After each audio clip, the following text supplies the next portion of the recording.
Donc une rapide présentation de notre raison d'être, de notre collectif, de son origine, de son fonctionnement. Donc nous sommes ici à Tours pour procéder au lancement de la 5e section départementale du collectif RACI. Nous avons en effet lancé à la fin de l'année dernière 3 premières sections départementales, celle du Var pour commencer, celle de Loire-Atlantique ensuite en juin et fin juin celle de Paris. J'ai lancé par ailleurs une nouvelle section départementale dans le Finistère il y a 15 jours, le 6 septembre, et j'entame là un tour de France qui va me conduire un peu partout, puisqu'on a en prévision une quinzaine de nouvelles sections jusqu'au mois de décembre. On relancera sans doute la machine au printemps prochain. De façon plus générale, le collectif Racine donc est un rassemblement d'enseignants et de tout professionnel de l'éducation, de l'enseignement, de la recherche au-delà. Il regroupe également des étudiants qui sont au seuil d'embrasser ces carrières, ces métiers, également un certain nombre de professionnels de l'éducation, de l'enseignement, de la recherche, etc., retraités. Notre objectif est en fait double. Le premier objectif, c'est que, en tant que nous ne sommes pas du tout un syndicat, mais bien une organisation professionnelle qui est affiliée, et ceci de façon assumée, à un mouvement politique, à savoir le Rassemblement Bleu Marine, dont nous sommes l'une des composantes. L'un de nos objectifs, le premier objectif, en tout cas à plus court terme, est de signifier à tous les enseignants de France qu'il y a des enseignants patriotes qui ont identifié les causes du dysfonctionnement du système qu'à peu près tout le monde reconnaît, que ce soit dans le milieu enseignant et au-delà, dans la société civile, et que par ailleurs, nous envisageons des propositions concrètes de redressement de ce système, propositions que nous lions très directement au changement politique en profondeur qui interviendra à la faveur de l'accès de Marine Le Pen aux responsabilités, parce que nous considérons qu'on ne pourra redresser le système scolaire vraiment qu'à la condition qu'une volonté politique sans faille, inébranlable, eh bien, décide de mettre en œuvre une politique scolaire et universitaire responsable qui permettra au système de retrouver le sens de ses missions. Donc, nous fonctionnons à un premier niveau comme cette organisation qui s'adresse aux autres enseignants pour les convaincre de ce que seule la politique, et la politique avec Marine Le Pen, peut permettre de redresser les choses. Ça, c'est un premier niveau. Et par ailleurs, nous sommes une force de proposition, je vais utiliser un anglicisme, mais une sorte de think tank, si vous voulez. Nous sommes clairement en train de préparer la partie éducation du programme présidentiel de Marine Le Pen pour 2017, à laquelle nous contribuerons largement, voire très largement, et dont nous espérons bien que ces propositions seront mises en œuvre. Simultanément, et là dans le très court terme, nous nous employons à exister partout où on nous attend, et même où on ne nous attend pas forcément. Nous sommes en effet, nous prenons position sur tous les dossiers d'importance de l'actualité scolaire, éducative et universitaire. Et particulièrement, nous communiquons fréquemment, nous avons communiqué récemment suite à un regain autour de la polémique des méthodes d'apprentissage de la lecture. Nous avons communiqué récemment sur cette question-là. Nous sommes très vigilants concernant la mise en œuvre de la réforme des rythmes scolaires, qui est une réforme qui suscite à juste titre un mécontentement et même une inquiétude croissant. Nous sommes très vigilants. Nous avons un rôle aussi par rapport aux élus de notre famille politique, puisque souvent ils nous sollicitent pour qu'on leur propose des notes de sorte à voir quel positionnement ils peuvent adopter. Nous sommes aussi sur les questions d'actualité extrêmement attentifs en ce qui concerne l'immixtion d'idéologies tout à fait discutables en milieu scolaire. Je pense en particulier, même s'il y a eu des outrances assez regrettables tout de même qui ont été faites de la part des opposants, il faut savoir raison garder, mais il y a néanmoins une réalité à ce niveau-là. Nous sommes très vigilants par rapport à l'immixtion de la théorie du genre, pour donner un exemple ou l'exemple le plus connu. Il y a d'autres dossiers très chauds, si je puis dire, d'actualité. Le précédent ministre, éphémère ministre, Benoît Hamon, a lancé un chantier qui vise à réformer les pratiques d'évaluation et d'en finir tout particulièrement avec les notes chiffrées. Nous sommes aussi très vigilants là-dessus, parce que les ministres passent, mais les mauvaises idées ont tout de même une fâcheuse tendance à perdurer. Donc nous allons être particulièrement vigilants là-dessus. Donc 3 niveaux, vous voyez, on s'adresse à nos collègues, aux gens, aux professionnels des milieux dans lesquels nous évoluons, pour leur faire comprendre qu'il n'y a plus rien à attendre des syndicats traditionnels, bien entendu, il n'y a plus rien à attendre des forces politiques UMP comme PS, mais que l'école de la République à laquelle ils sont attachés, elle ne pourra être redressée qu'à la condition que la volonté politique de Marine Le Pen le permette, première chose.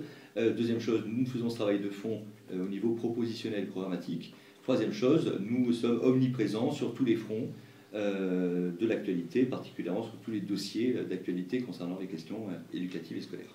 Alors justement, les propositions concrètes que vous feriez? Alors, nous travaillons, nous sommes en train de passer en revue, des groupes de travail nationaux se constituent, de travailler à fond, de toute façon avec des spécialistes, des gens qui sont compétents chez nous dans tel domaine plus que dans tel autre, et bien travaillent sur une question.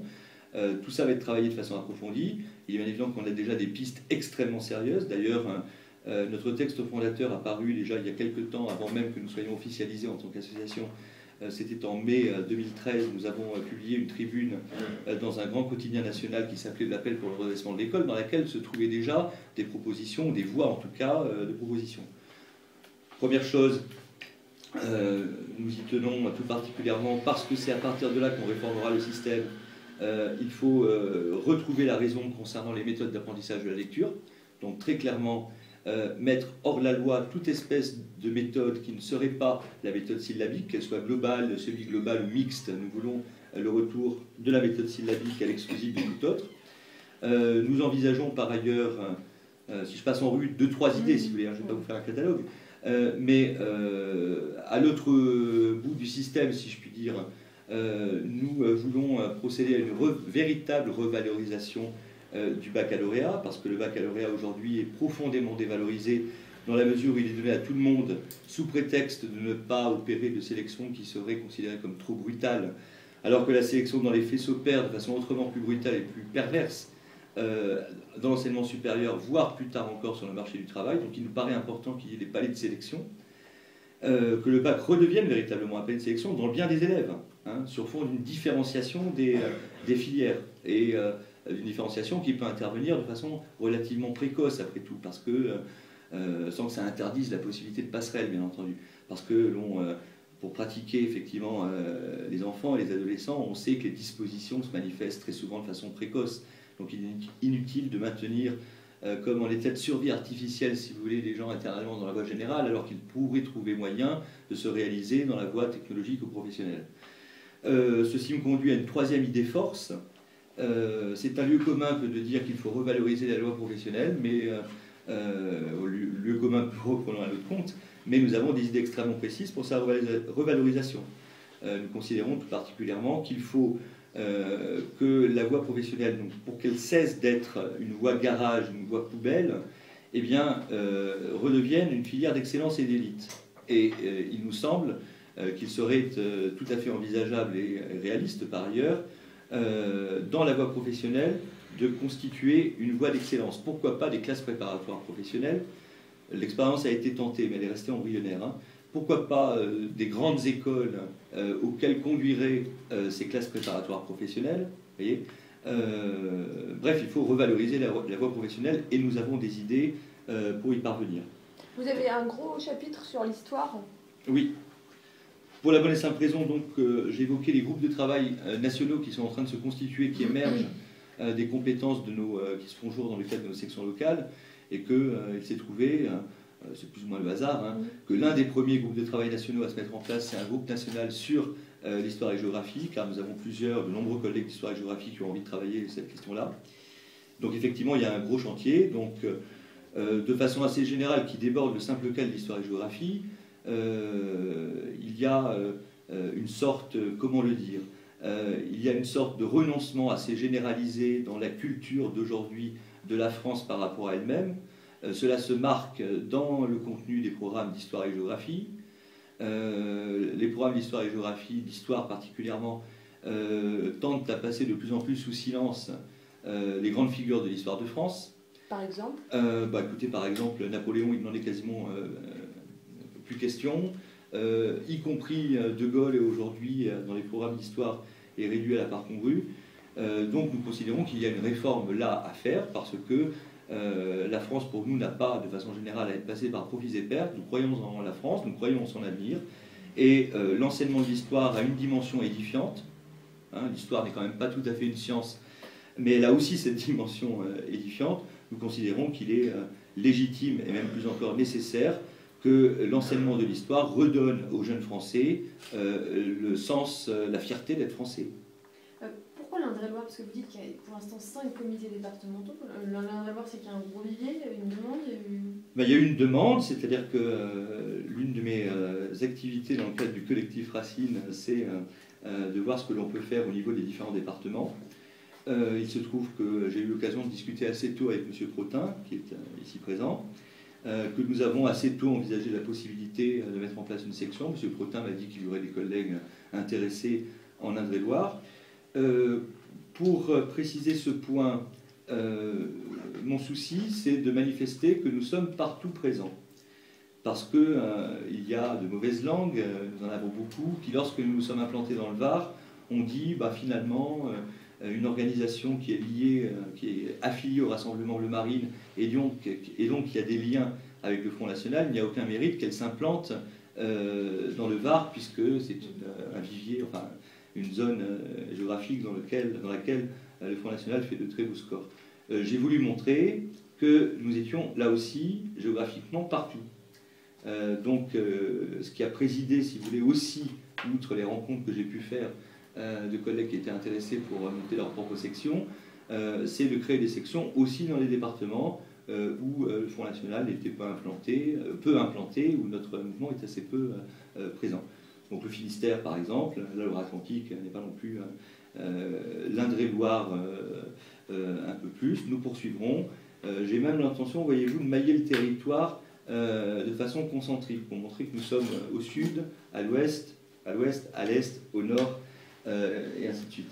Alors, combien de personnes pour l'instant en Indre-et-Loire se sont montrées intéressées pour le collectif Racine? Nous avons, je crois, 5-6 enseignants qui sont sûrs. Oui, et après... je suis désolée, en fait, c'est parce que vu que j'ai mon micro, je ne peux pas faire les Oui. deux. Je peux vous poser des questions après, juste... Donc je vous réponds.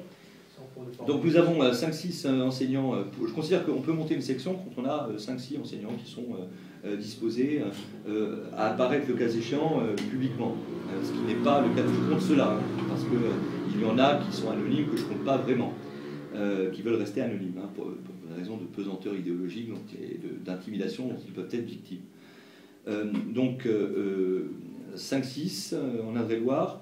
L'expérience prouve, puisque donc, nous avons déjà 4 sections, que dès lors une section organise, enfin montre qu'elle existe et organise en plus des événements, elles organisent généralement des réunions publiques, eh bien les enseignants accourent, rallient. Par exemple, à titre d'indication, la section de Loire-Atlantique a été lancée donc en juin.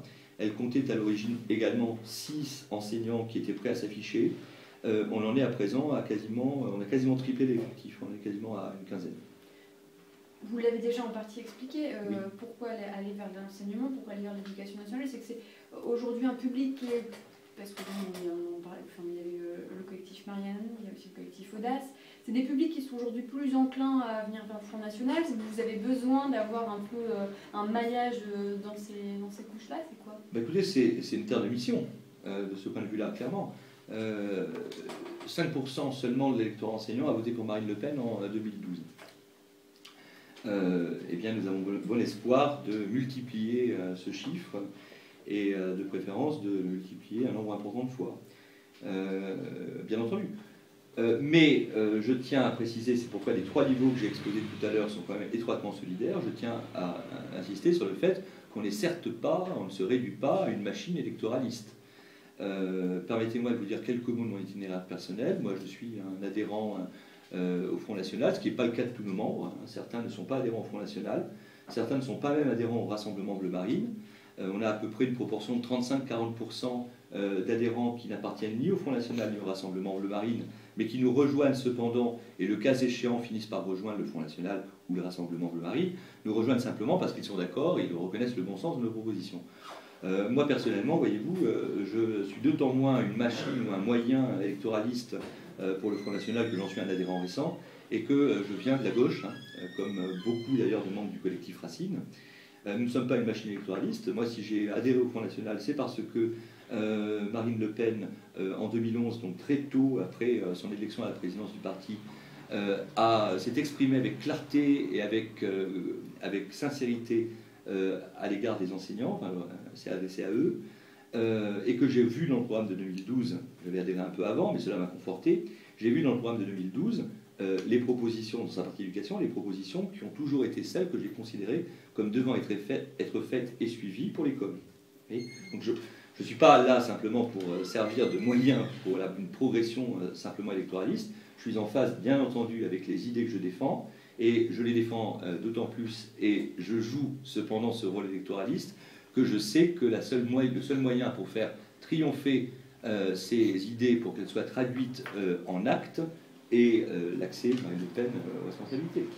Mais bon, on va dire que je suis critique et que je vais faire l'avocat du diable, mais quand j'écoute les propositions que vous nous évoquez, par exemple celle sur le bac, les constats que vous faites sur le bac, vous n'êtes pas les seuls à les faire. J'ai l'impression que dans d'autres partis politiques, on va retrouver exactement le même discours, le même constat. Mais je me réjouis, bien entendu, que nous ne soyons pas les seuls. Simplement, ceux qui ailleurs les font, qu'ils les mettent en œuvre parce qu'ils sont aux manettes, ou ils ont été aux manettes, ils ne les ont pas mis en œuvre. Donc ceux qui subsistent, ceux qui restent dans ces partis, qui n'ont pas mis en œuvre les propositions qu'ils reconnaissent pourtant comme fondées, qu'ils nous rejoignent. Donc techniquement, en fait, le collectif Racine, comme vous commenciez à le dire tout à l'heure, c'est clairement, on se penche sur l'éducation pour un futur programme présidentiel. Ah, bien entendu, oui. Bien entendu. Puisque, j'y ai insisté tout à l'heure également, on considère que le redressement de l'école et de l'université, que nous aimons, hein, autant que nous aimons la France, eh bien, ne pourra intervenir qu'à la faveur de ce changement politique, et à la faveur de rien d'autre. Rien d'autre ne pourra permettre ce redressement. On a vu les politiques scolaires menées par la gauche comme par la droite, alternativement. Elles ont toutes deux été complices, conduit toutes deux à l'école et l'université dans le naufrage qui est le sien, le leur aujourd'hui. Non, notre orientation politique est clairement assumée. Est-ce que quand vous parlez justement de naufrage, parce que c'est le mot que vous employez, est-ce que vous n'êtes pas un peu étonné ou déçu de voir justement si peu de monde, puisque finalement on peut monter un collectif avec 5 ou 6 personnes, si peu de monde s'afficher? Alors il y a aussi le fait de s'afficher avec, aux couleurs de Marine Le Pen, mais est-ce que c'est pas un peu décevant, parce que ça ne vient pas de débuter, hein, c'était l'année dernière déjà. Est-ce que vous attendiez très honnêtement à un peu plus s'il y a tant urgence? S'il y a tant de profs, d'anciens profs, on les voit autour de la table? Je dirais que c'est pardon, mais peu connaître le milieu des enseignants qui vous conduit à poser cette question. Parce qu'il règne dans ce milieu une sorte le terme est peut-être un peu trop fort, mais une sorte de terrorisme idéologique, qui est une réalité qui subsiste même en 2014, où nous l'avons vécu. Hein. Je crois que les nouveaux enseignants, les nouveaux adhérents qui donc, nous rejoignent, le vivront de façon atténuée par rapport à ce que nous avons vécu, qui avons été les premiers. Nous avons tout de même été victimes de coups bas, d'intimidation, c'est allé très loin. Peut-être vous pouvez donner quelques exemples, parce que ce sera trop long pour moi à prendre, mais juste... Un exemple, ouais. je vous en donne un seul, c'est-à-dire que j'ai eu l'immense déplaisir, un jour où je sortais de mon établissement, à l'époque où le collectif a commencé à être connu médiatiquement, si vous voulez, son existence a été relayée médiatiquement. Je sortais de mon établissement, il y avait un parti politique qui ne représente plus grand-chose, classé à l'extrême gauche, qui trouvait le moyen de distribuer des tracts à tous les personnels de mon établissement et à tous les élèves qui en sortaient, des tracts qui m'incriminaient, qui me mettaient directement en cause. On n'était tout de même pas loin, si vous voulez, de l'appel au lynchage, quoi, hein, si vous voulez, voilà. Bon, donc de ce fait, la raison pour laquelle il n'y a pas plus de collègues, où il y a encore des réticences à nous rejoindre et où on ne draine pas des centaines et des milliers, enfin des centaines si on les a atteintes, mais des milliers d'adhérents, c'est parce qu'il faut quand même une certaine dose de courage, vous voyez, pour endurer cette situation dans son milieu professionnel. Voilà. Et même, parce que nous garantissons l'anonymat à tous nos adhérents, même en leur garantissant l'anonymat, ils ont quand même peur, ce qui vous permet de mesurer le terrorisme intellectuel dont je parlais, l'idéologie dont je vous parlais, ils ont quand même peur que cela finisse quand même par se savoir. Vous voyez. Bon, la raison est celle-là. Vous avez des gens qui adhèrent de façon extrêmement secrète, des gens qui contribuent, qui veulent contribuer sous pseudonyme. Mais ça veut dire quoi après sur le futur de ce collectif? Ça veut dire des réunions auxquelles on peut assister mais de manière anonyme.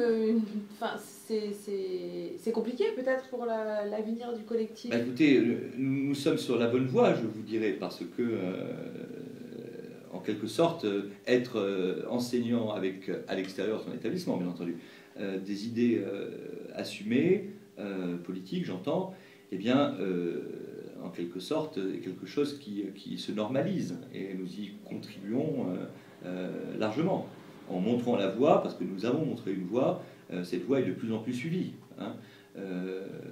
Donc effectivement, nous pourrions nous attendre à être un mouvement de masse, nous ne le sommes pas, d'ailleurs nous n'avons pas tout à fait vocation à l'être, nous sommes un groupe de réflexion, nous avons des gens qui travaillent, surtout. Mais notre démarche tente à se normaliser par la force des choses. Voilà. Et pour élaborer un programme, nous pouvons effectivement rester en l'état actuel des choses. Nous approchons le millier d'adhérents pour l'instant, nous pouvons rester en l'état actuel des choses, mais la progression est tout de même une progression réelle.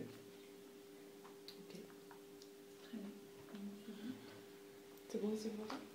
D'accord, merci. Donc, oui. Vous étiez enseignant